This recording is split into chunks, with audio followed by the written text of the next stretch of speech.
If you scroll on social media, you've probably seen the reoccurring hashtag Window Box Wednesday or even Front Door Friday, all used in captions to describe the flower boxes and elegance of home entrances in the historic district of Charleston. I found out how this old district came to be and the deeper meaning behind some of Charleston's charm. On just about any street in downtown Charleston, you will probably catch a glimpse of why this city is known as the City of Charm.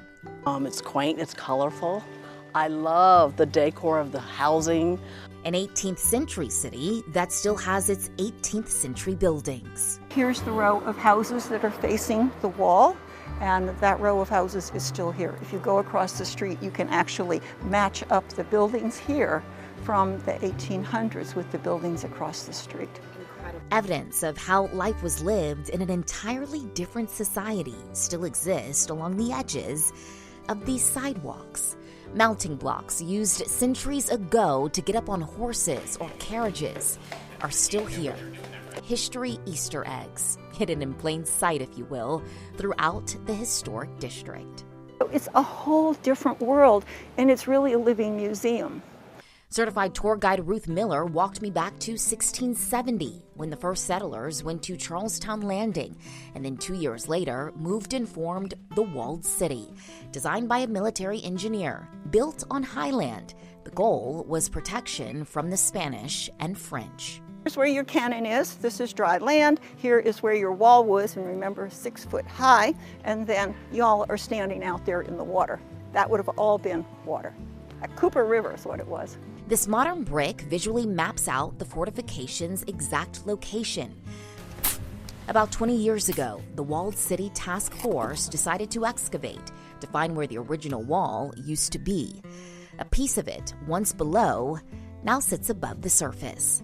A past now tangible, adding to the charm. Miller says a great deal of colonial history, though, was lost here after the Civil War. In 1776, our city was only 2,000 people less than Boston, Massachusetts. We had more money per capita than New York City did.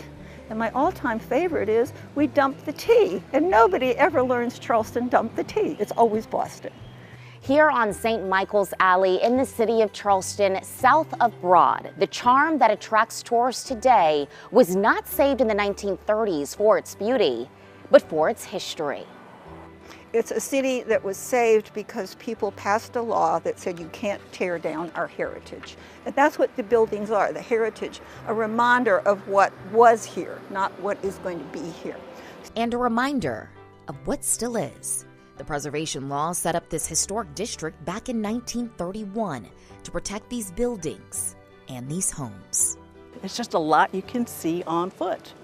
Cobblestones have since replaced what used to be crushed oyster shell and dirt for streets. But if you look around every now and then, you just might catch a glimpse of an Easter egg from way back when.